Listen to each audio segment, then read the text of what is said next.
17 de marzo, la próxima audiencia. Vamos a conocer allí las pruebas de la Fiscalía que sustentan estas acusaciones básicamente fundadas en el narcoterrorismo, en la conspiración para introducir cocaína a territorio estadounidense, delitos que ante la ley penal estadounidense son extremadamente graves. Ese mismo tribunal es el que condenó, por ejemplo, al Chapo Guzmán a cadena perpetua por narcocriminalidad. Pregunta uno, a la luz de muchos análisis que se dieron en los medios. ¿Es elegible la máxima condena para pena de muerte? No, lo que sucede es que la pena de muerte no está en todos los estados. Lo que, si se suman todos los delitos atribuidos a Nicolás Maduro, puede afrontar una pena de 30 a 50 años, directamente la cadena perpetua, ¿no? Es una pena grave. Todo aquello que tenga que ver con la narcocriminalidad en Estados Unidos es un agravante extremo a la hora de contemplar una eventual pena. Lo que hay que entender es que no es que el 17 de marzo vamos a escuchar una condena del juez que lleva adelante el caso. El 17 de marzo vamos a conocer las pruebas y en el medio la Fiscalía puede intentar negociar con Nicolás Maduro y con su esposa. En el medio, Maduro, por las crónicas de los periodistas que estuvieron ahí, apareció con cadenas en los tobillos, sin esposas, con mucha verbalidad. De hecho, la CNN, el periodista, el corresponsal, decía que el juez le dijo que no tenía por qué declararse no culpable tan pronto, porque está en la instancia en que cualquier declaración que haga puede ser tomada en su contra. Como bien dice Lucía, en marzo tendrá en la otra parte del proceso.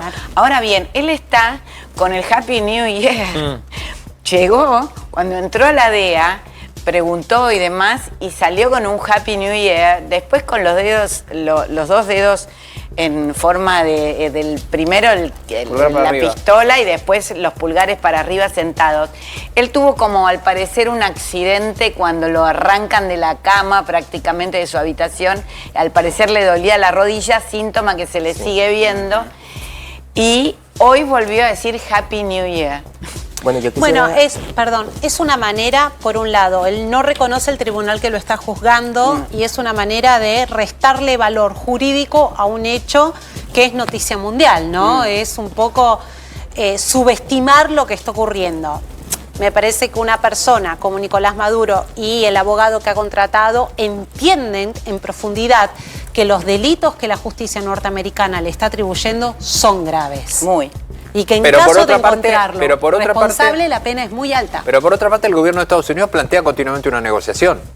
La plantea con el gobierno de Delcy Rodríguez, la plantea incluso amenazando al gobierno de Delcy Rodríguez. Miren, ahí abajo tienen lo que comentábamos antes, las audiencias. No se transmiten. Las audiencias no se transmiten, claro, Exacto. Es que se dibujan porque no se pueden ni fotografiar, ni se pueden transmitir, ni se puede llevar celular. celular. Pero los periodistas están ahí, hay testimonios de periodistas. No, los periodistas están ahí. Pero no es como nosotros cubrimos un juicio que pero podés no es como se cubre un juicio transmitir aquí. Solamente en algunas instancias finales del juicio se permite la grabación, el ingreso de Yo cámaras.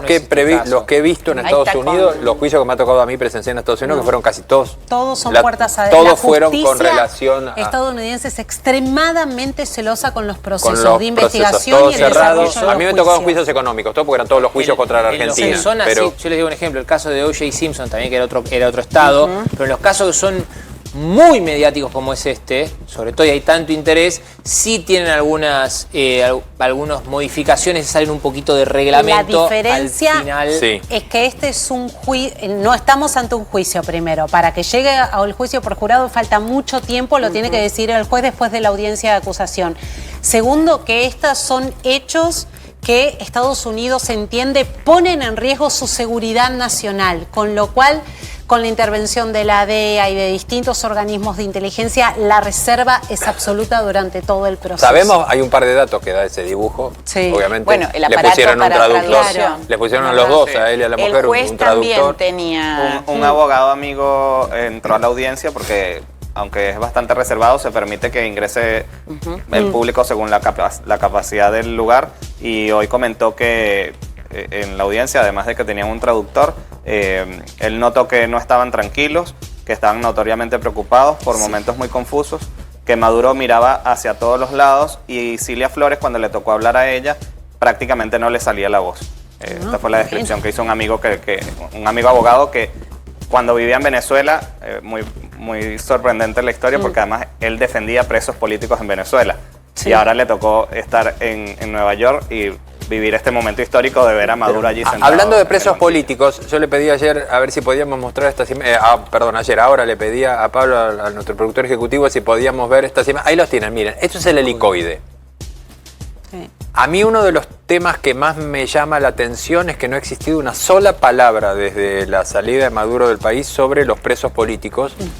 Este es el helicoide, esto era bueno, lo pongo todos ustedes, que fue originalmente previsto como un shopping y terminó siendo como nuestra ESMA, un centro de detención de la Fuerza de Seguridad. El más grande de Latinoamérica y que alberga, bueno, la mayoría de los presos políticos, una importante cantidad de presos políticos, entre ellos defensores de derechos humanos, como el profesor Javier Tarazona y otros, que es lo que nosotros insistimos y que tratamos de poner sobre la mesa y es nuestro rol en este proceso. Nuestro rol es tratar de que la agenda de derechos humanos y de liberación de los presos políticos entre en esa interlocución entre Donald Trump y Pero hoy no existe una sola palabra de eso. No existe una palabra hasta los momentos, más allá de las organizaciones de la sociedad civil. Pero actores gubernamentales o actores que fácticamente ejercen el poder en Venezuela en estos momentos y la administración de Donald Trump o las alocuciones directas de Donald Trump no han dado indicios directos. No se habla de liberación de presos políticos. Y de hecho podemos especular. Perdón que me vaya a poner a la Argentina en el centro de esto. Podemos especular sobre la cantidad de presos políticos que hay en Venezuela, podemos especular sobre si están institucionalizados o no. No se sabe. En nuestro caso hay uno que sabemos exactamente que lo tienen y sobre el que no hay ninguna duda. Hay dos argentinos. Nahuel Gallo y Germán Giuliani. Y hay un argentino israelí que sería un tercero. Es decir, sobre esto, y el gobierno de los Estados Unidos tiene absoluta notificación de esta situación. Son más de 900 presos políticos en total, de los cuales más de 80 son extranjeros, rehenes extranjeros. Y de esos mayoría colombiana también. Sí, colombianos y españoles, y 3 argentinos entre ellos.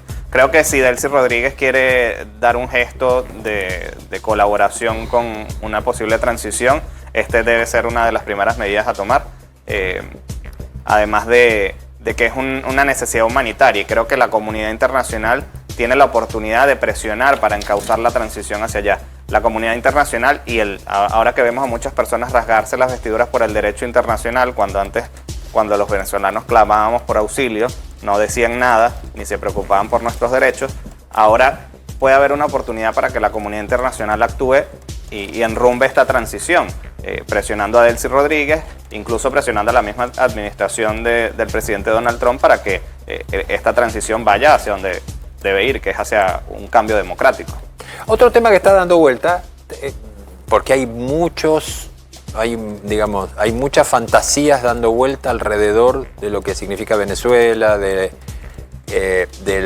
poder político, de la relación con Estados Unidos, ahora, lo veíamos hace un rato, la izquierda argentina, que también hay que decirlo, esto le ha dado un argumento de discusión a buena parte de la izquierda retrógrada latinoamericana, que tenía las banderas muy bajo porque no tenía por qué levantarlas, y ahora esto ha servido de alimento a muchas protestas en ese sentido.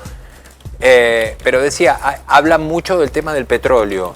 Y yo lo que decía es, se habla mucho de la situación del petróleo en Venezuela y se conoce, o por lo menos los que no la quieren ver, conocen poco, porque independientemente de lo que fue la espantosa caída de la producción del petróleo en Venezuela durante la era Chávez, hay relaciones de empresas norteamericanas que no se cortaron nunca, ni siquiera hoy. Sí, la vinculación económica entre Estados Unidos y Venezuela tiene más de 100 años.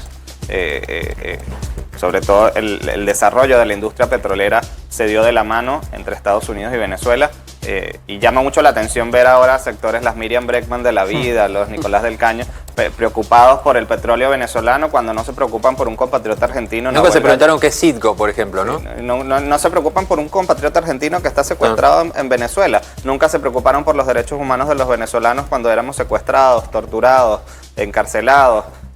Y ahora, bueno, les preocupa el petróleo. La verdad es que a los venezolanos poco nos preocupa el petróleo. Les preocupa el petróleo, pero Venezuela estaba lleno de estaciones de servicio de Citgo, de una petrolera que llevaba petróleo Y era regalado. Estados Unidos, perdón, que vendía el petróleo venezolano en Estados era Unidos. regalado a los qué? cubanos. ¿Por qué le dicen? En la discusión nunca se pone sobre la mesa por parte de estos grupos de izquierda mundial, que es que con los ingresos petroleros que recibían los regímenes de Hugo Chávez y Nicolás Maduro, se financió la mayor represión contra la población venezolana, se permitió que se generara un esquema de gran corrupción, no se preguntaron qué pasaron con las obras inconclusas que se contrataban con dinero proveniente del barril de petróleo. Hugo Chávez tenía algo que llamaban el Fonden, que es que presupuestaba el presupuesto nacional de la nación con un porcentaje mínimo y el resto quedaba para manejarlo a discrecionalidad, para construir vías ferroviarias, para construir puertos, infraestructuras de otro nivel que hubiesen llevado a Venezuela a otro nivel justamente, y que eso quedó en ruina. Hay más ruinas que obras inconclusas. ¿Ustedes creen que esos las grupos, ruinas esos militares grupos de que dejó el izquierda que ataque del 3 de mencionan, enero? por ejemplo, Miriam Bregman, Nicolás del Caño, han recibido financiamiento de Maduro para mantener este tipo de posturas, o es una cuestión más ideológica? Esa izquierda no estoy tan seguro, pero está comprobado que el kirchnerismo sí recibió financiamiento. Los bolsos recordamos los bolsos de Antonini Wilson, y el propio ex jefe de contrainteligencia de Hugo Chávez, el Pollo Carvajal, que está detenido actualmente en Estados Unidos, se declaró culpable por cargos de narcoterrorismo.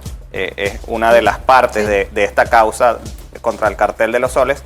Él mismo le envió una carta al presidente Donald Trump ofreciéndose para suministrar información y colaborar. Entre uno de esos puntos es cómo el régimen de Chávez y luego de Nicolás Maduro sirvió y tejió toda una red para financiar movimientos políticos en nuestro continente, incluso en países de Europa. Algo que quisiera añadir brevemente es el tema del dilema de la soberanía y el petróleo, entre otras cosas, pero nadie problematiza que hacían 32 cubanos alrededor de Nicolás Maduro en el momento en el momento que se lleva a cabo la incursión norteamericana. Sí, o sea, eso es lo decimos, reconocidos por Cuba además como... Reconocidos la por admisión Cuba. de que y 32 apenas lo que comentan que fallecieron, pero ¿cuántos más no habrán? Que además son cubanos pertenecientes al Ministerio de Interior de Cuba y a las Fuerzas Armadas cubanas.